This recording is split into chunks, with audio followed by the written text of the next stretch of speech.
まずは強制の村へ向かいましょう。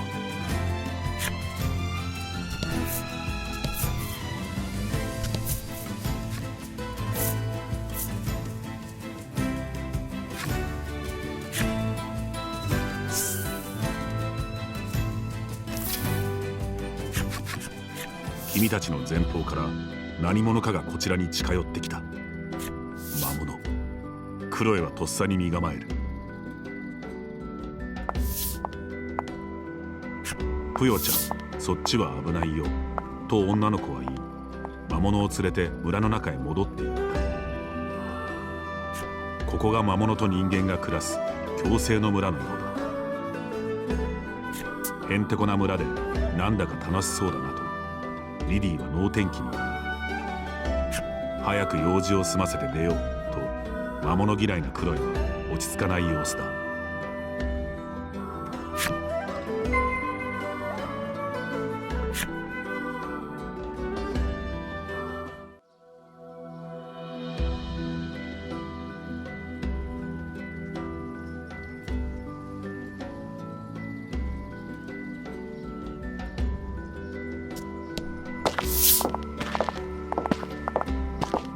Travelers, you hear a voice call from somewhere.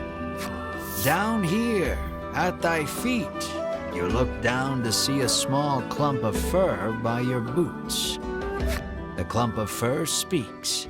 I am Lappy, and I should like to journey forth with thee. Lappy the furball looks at you with amiable expectations.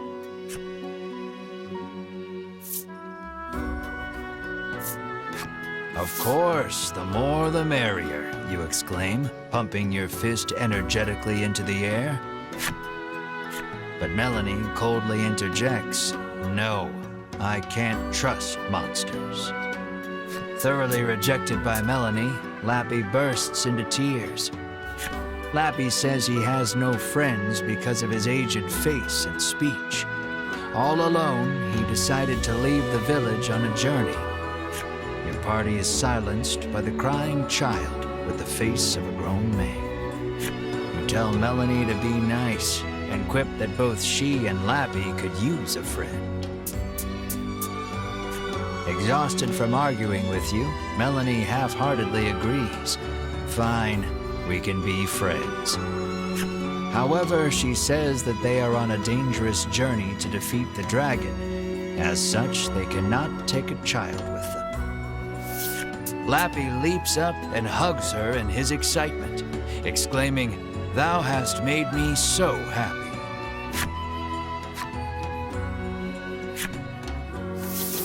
Till next time, Melanie says, peeling Lappy off of her and placing him on the ground.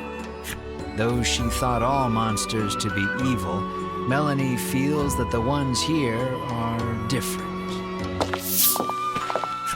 Finally, a friend.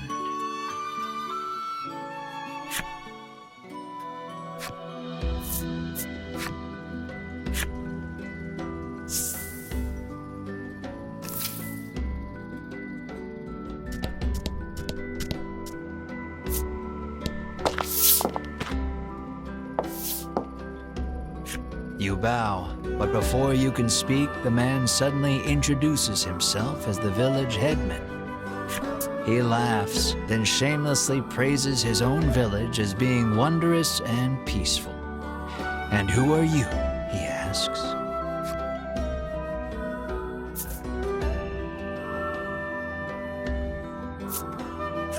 "We are a traveling circus," you say. It's not a total lie.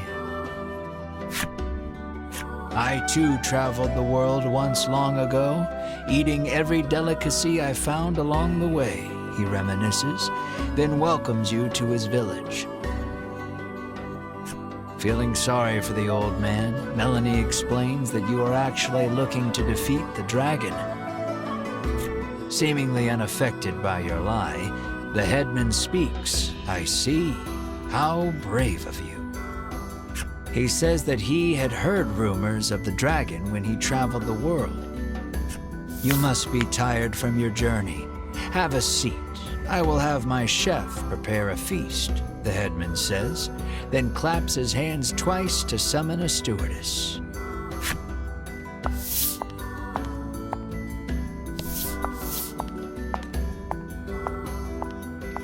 Extravagant dishes that you have never seen before are placed on the table before you, each one looking more delicious than the last. You're drooling, Melanie scowls. You hadn't even noticed. You wipe your mouth with your sleeve, then gasp as you turn to Mar. Perhaps in an attempt to hold himself back, Mar is gnawing on the table corner. There, we'll eat soon, you reassure Mar while gently stroking his head. The doors fly open in the next instant, and a girl runs in. With tears in her eyes, she tells you that her dear companion, Mr. Flobby the Slime, is missing. The headman's eyes go wide in surprise. We must find that slime right away, he says anxiously. You are starving, but it doesn't look like you'll be able to partake of the feast before you because of Mr. Flobby's disappearance.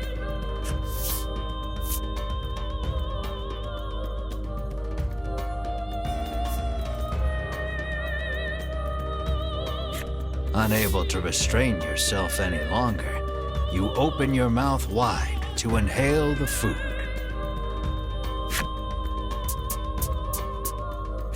And you see Mar chewing on the table leg. You grab the savage Mar and hug him close, rubbing his back. You'll get a tummy ache if you eat that, you tell him, both of you slowly coming to your senses. It appears the story has hit a standstill until you find the missing Mr. Flobby. You need to hear the whole story from the young girl.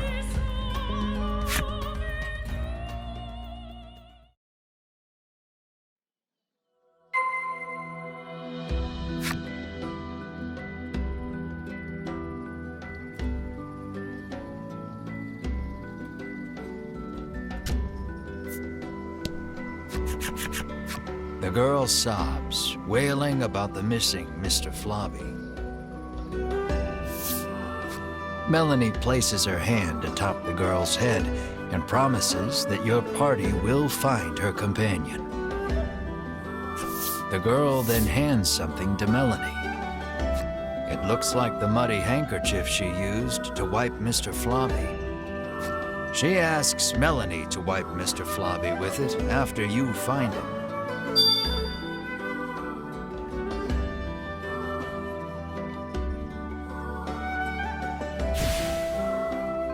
The girl claims to have searched the village but cannot find her friend anywhere.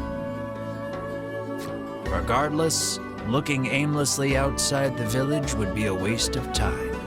You decide to collect more information in the village.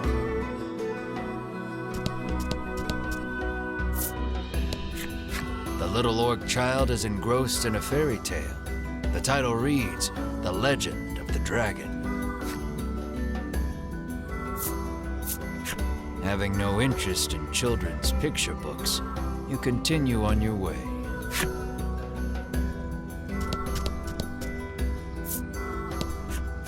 She says she saw a suspicious man in black with a slime outside the village not long ago. She claims they went northwest together. Did that man take Mr. Flobby? You resolve to leave the village in search of the pair.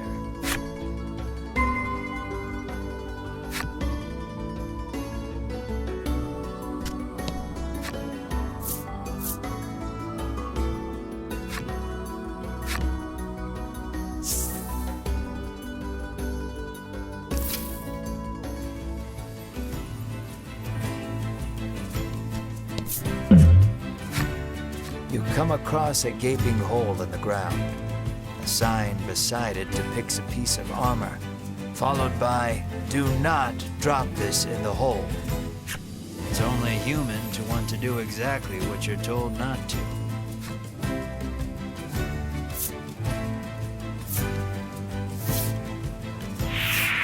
You pretend you never saw the sign and drop the armor into the hole. "Hey!" a voice shouts from within, clearly furious. The voice carries on as a piece of armor, emitting its own blinding light, rises from the hole. "Is this the armor of light you cast into my hole?" You respond. You surmise that lying will do you no good, so you tell the truth.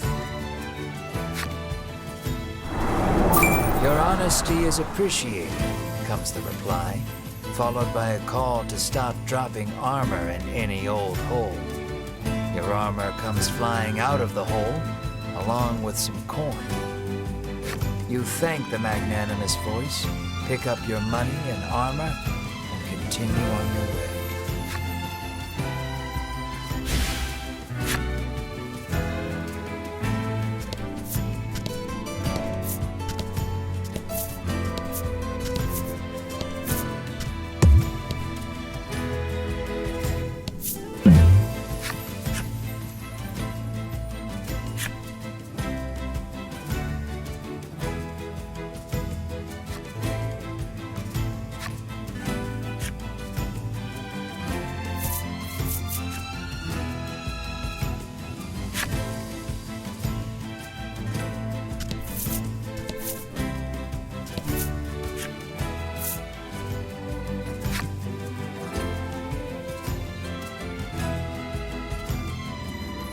Though a torch is not strictly necessary, it would certainly help you find your way through the dimly lit shrine.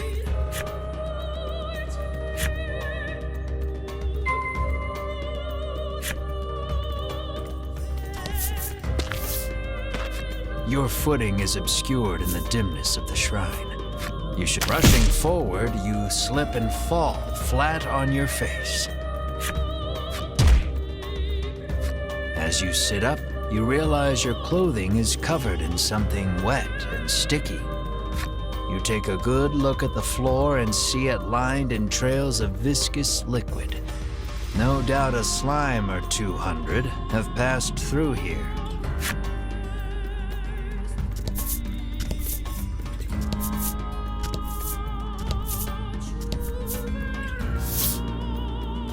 It looks like poor Mr. Flobby is being held captive by the Mystery Man. "Hand over that slime," you shout to the man in the dark. "You speak as if I kidnapped him," he remarks, curtly turning to face you. When your eyes finally adjust to the surrounding darkness, you realize the man's clothes look eerily similar to Melanie's. Melanie's mouth falls open in surprise. It seems the man has noticed Melanie as well. It looks like the two know each other.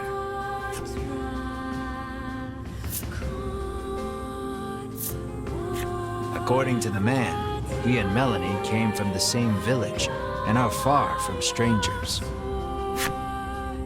The man's revelation makes you realize that you know almost nothing about Melanie's past.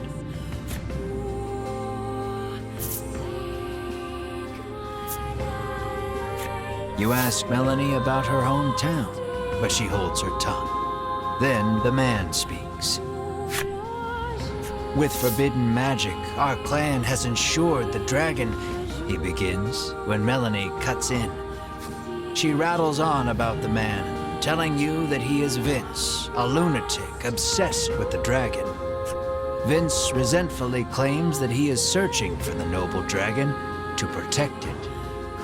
"You ran away from home with your tail between your legs," he ridicules. Enraged, Melanie lunges at Vince. You have so many questions, but realize that the most pressing matter is getting Mr. Flobby back. So you ready for battle. Careful, he won't go down easy.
fight, Vince asks, "Do you know the truth about that village?" The headman may look like a nice old man, but he keeps those little monsters around too, he begins. But before he can finish, Winifred, Hedwyn, and Berwyn of the Ivory Order appear. The three brush you aside, fixing their attention on Vince. "So you are the one who disturbs the peace," they exclaim, then charge at him. The Ivory Order and that false justice they serve are the true evil here, he retaliates, fighting back.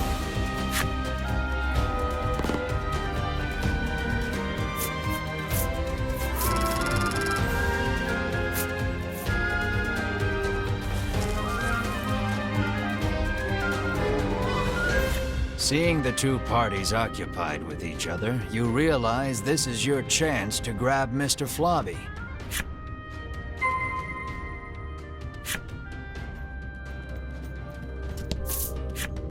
Perhaps wary of humans, Mr. Flobby dashes out when you draw near.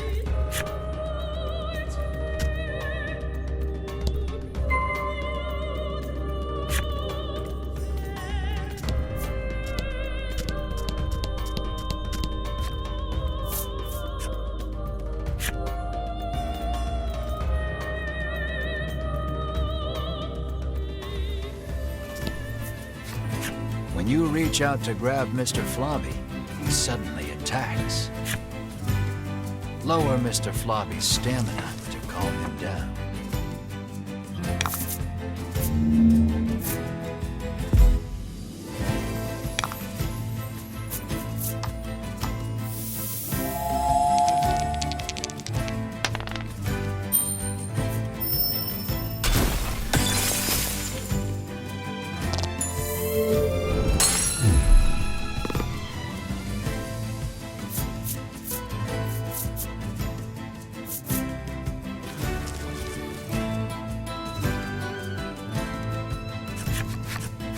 Exhausted from the fight, the raging Mr. Flobby finally stops attacking.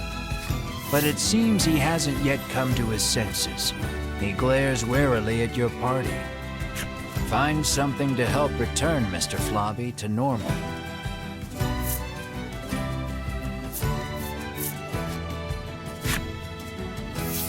You wipe Mr. Flobby's mouth with the handkerchief you received from the girl. Then you hear a quiet voice speak. "That's not my mouth," Mr. Flobby murmurs bashfully. It looks like the girl's familiar scent on the handkerchief returned him to normal. Having regained his senses, Mr. Flobby heads back to the village. You place the increasingly sticky handkerchief in your bag.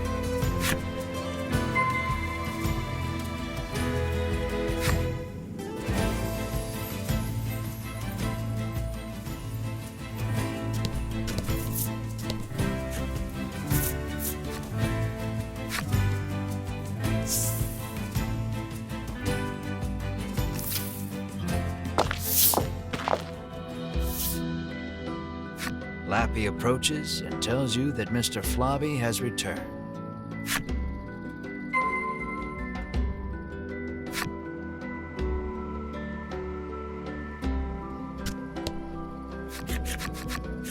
The girl is ecstatic that Mr. Flobby is finally back home.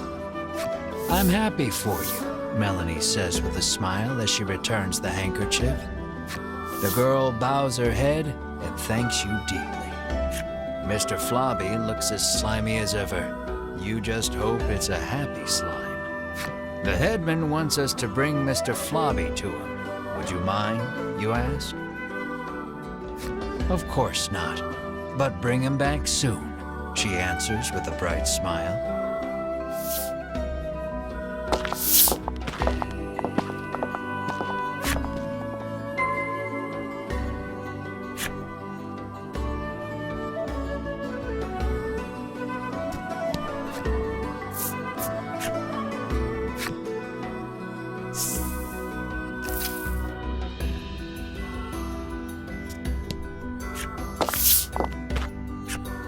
so happy to see you safe and sound, the headman exclaims, giving Mr. Flobby a hug. You explain everything that happened, including the incident with Vince and the Ivory Order. He expresses his relief that the Order will be taking care of the criminal. He then thanks you for your hard work and instructs his stewardess to prepare dinner for your party.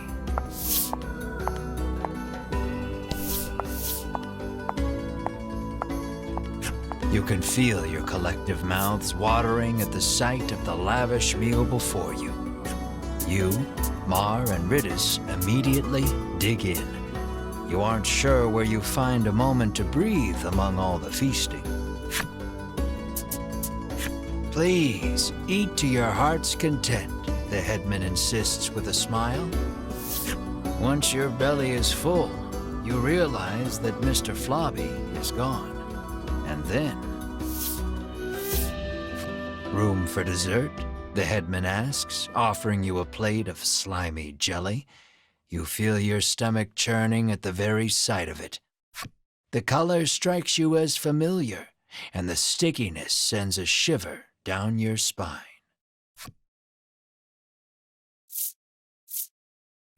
Is this Mr. Flobby? You ask the headman, your voice trembling in disbelief. The headman looks at you with a plain expression, one that holds no malice. Is that a problem? He questions back. This dish is a masterpiece, he remarks with a light-hearted chuckle as he gazes at the jelly. And I have you brave heroes to thank for it. Had you not brought that slime back, we would not be able to enjoy this exquisite dessert.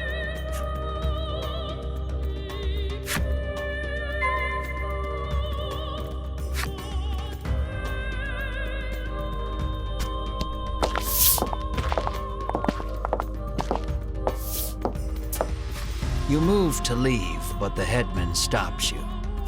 I try to get my meat while it's still young and tender, but at least your pet is very plump, he remarks, licking his lips. He points at Mar and asks, would you consider leaving that creature here with me?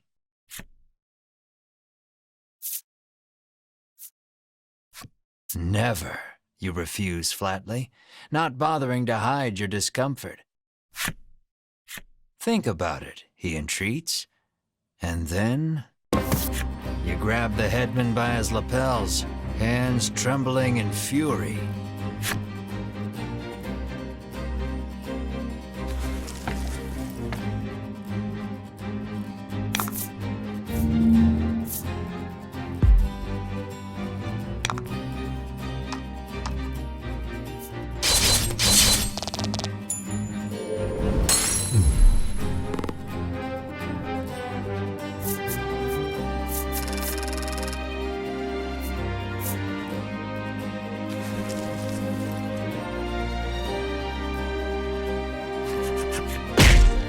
You pummel the headman with all your might. Curled up on the ground, the headman groans in pain, but insists that monsters were meant to be eaten. You hug Mar tightly, reassuring him that you will not hand him over to anyone. Mar looks at you with his round eyes and mews softly. You meet eyes with the rest of your party and reach a tacit agreement. Together, you all stand and leave.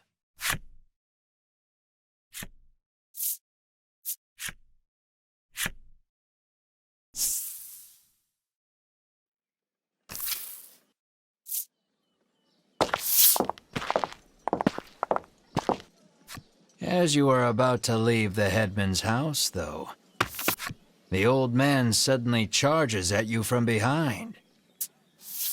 But Mar, the keener of you two, is quick to block his path. With a crash, Mar and the headman tumble to the ground. From the headman's hand falls a small blade. It clatters to the ground, covered in blood.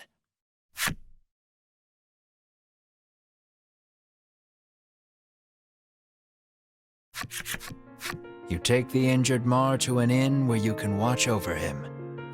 You gaze at the unconscious Mar with concern. Despite the shallow wound, no amount of medicine seems to rouse Mar from the bed. I heard that my friends were in danger, so I came as quickly as I could, Lappy says. As he reaches Mar's bedside, he leans over and licks his wound. "This is what-you-call-it extract," he shouts. He explains that it is a poison extracted from a certain monster. If it enters the body, it drastically reduces one's stamina. Hearing those words, you realize the headman's blade must have been coated in this poison.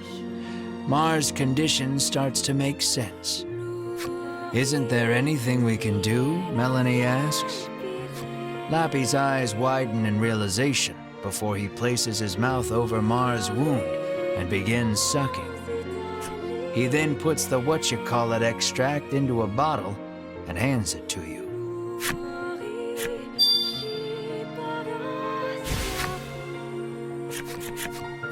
Lappy says that if you follow the road south of the village, you will reach Shoreland. He tells you to give the extract to the famous nutritionist there.